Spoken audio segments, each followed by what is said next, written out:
Hi, I'm Jason Grover for ThatShelf.com, and we're here to talk about Let It Be once again. Shelf. So if you watched the first video, you saw an unboxing of this thing, which is the new 5LP Gargantua set from our friends, the Beatles. A bunch of the other sets, the Abbey Road, I guess, did most of it because there wasn't as much extra stuff. But if you go back to Sgt. Pepper and the White Album, all the extras were on digital, on CD or streaming or high def through AC tracks. But the vinyl really had a sort of best of. It was the demos for the White Album. Sgt. Pepper had some of the elements of the new mix, for example, just that. So I'm really pleased, actually, that you can get it on a vinyl set, basically the bits that we actually want them. Look, it's preposterous. It's all digital master. But they do a really good job, the Beatles, of actually pressing the vinyl. And frankly, I've said this before, I mean, for years, look, I have tons and tons of digital music, but frankly, right now, my analog playback system is better than much of my digital playback system. So, and there's something, ritualistic and lovely about actually sitting down and playing the records. What's not to like about that? That being said, I'm also somebody who loves surround mixes. I'm a huge, huge fan of 5.1 and more mixes. And one of the things that actually introduced me to Giles Martin was the work that he did with his father on the Love, the Cirque du Soleil show that was in Vegas, and I think still might be. I have no idea what's going on in Vegas these days in a COVID world. But the point is that that with Love, that was the first time that they'd actually gone back and actually did essentially a mashup of a bunch of Beatles stuff. They took all the Beatles material and sort of put it all together and did 5.1 mixes, technically 64 channel mixes for the proprietary staging that they did. And then at home, you can have a DVD audio of the 5.1 of that Beatles mix. I have it on vinyl, which is ridiculous. I'll probably never listen to it in 2-channel, or at least very rarely, but I just knew if I didn't get it, it would just become stupid expensive later. Welcome to collecting vinyl. Sometimes it's a pain in the ass, especially the Beatles. Regardless, that is definitely something that I will really enjoy in surround sound. Now, do I need to have Let It Be in surround? Is that the album that, is going to most benefit from it? Frankly, if you look at Sgt. Pepper, you look at Abbey Road, these are much more sort of dynamic mixes, a lot of them. But Let It Be was always one where it felt a bit muffled.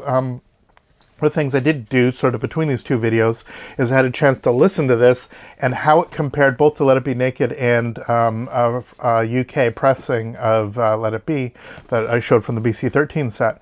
And when you sort of critically listen to what Phil Spector did, his notion of the wall of sound, it's very odd because as robust as the orchestration is, particularly in something like the Let It Be, the title track, let's just use that as my exemplar, it felt like it was never big enough. It was never wall of sound enough.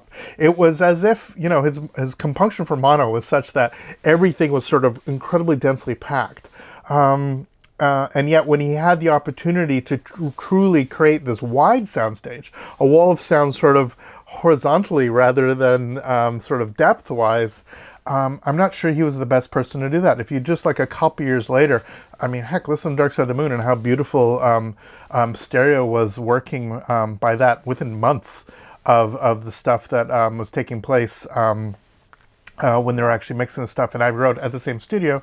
You can see that for all of its faults, I think one that's sort of underappreciated is that Phil Spector never really, took the stereo spread and made the most of it and truly made it.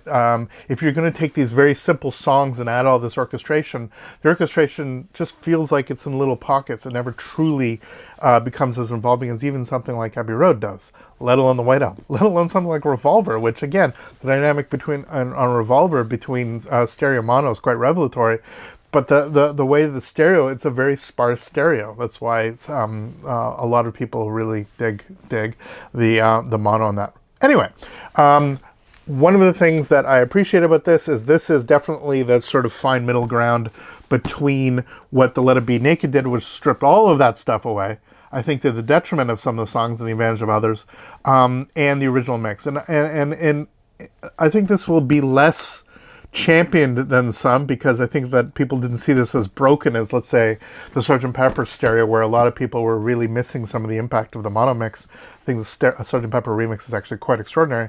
But I think that this one it just shows that Giles and his collaborators are doing a fantastic job of getting in the heart of the music. Yes, it's music mixed for a newer audience, and I'm totally fine with that. If we're going to get a bunch of new people interested in the Beatles, my only caveat is as long as we are maintaining original mixes on some format. And there's enough stuff out there about the Beatles, there's enough obsessive, that I believe that will be the case. If you look at what they did with the Beatles mono set, for example, they did an extraordinary job of going back to master tapes. They've never really done that with the stereo stuff.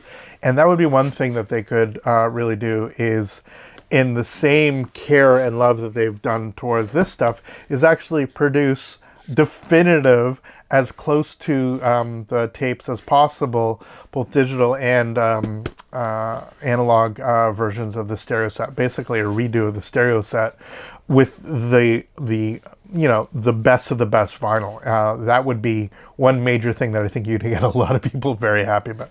Regardless, sounds great. I haven't dug in any extra stuff, but I'm interested in doing that. But what I wanted to do first was show you the other set, because why not? Why buy one when you could buy two?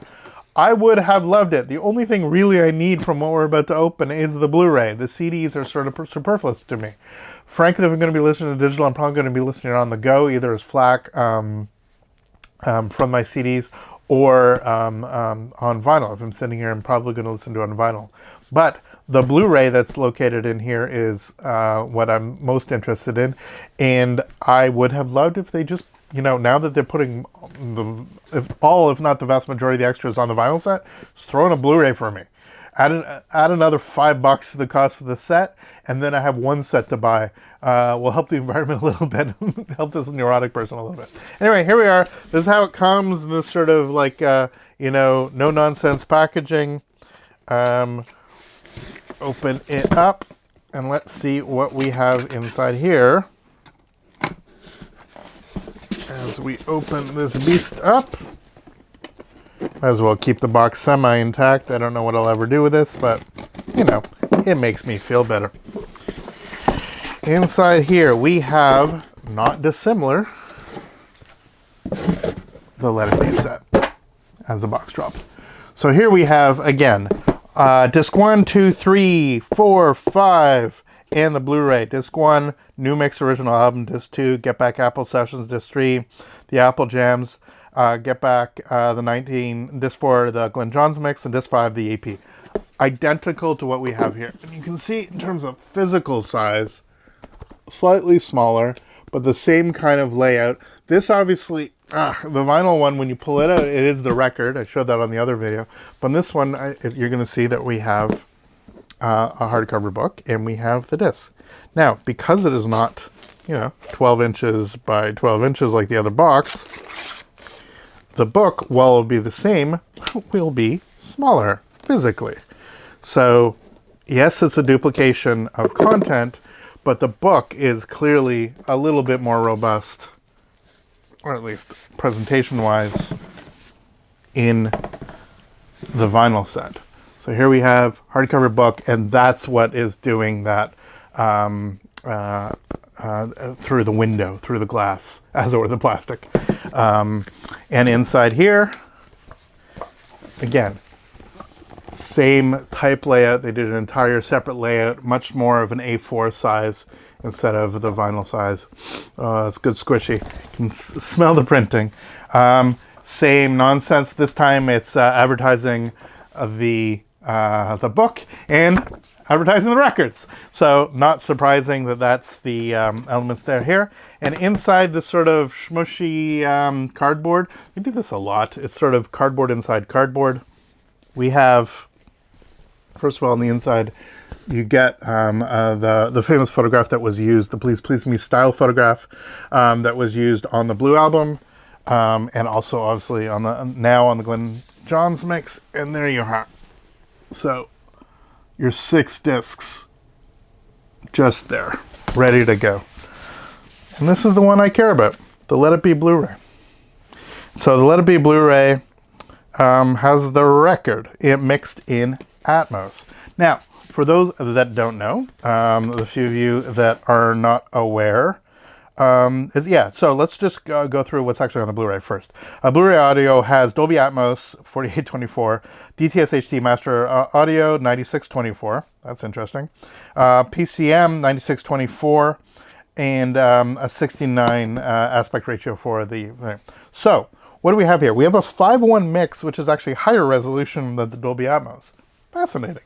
Are you going to hear the difference between 96K and 48 in Atmos? Probably not.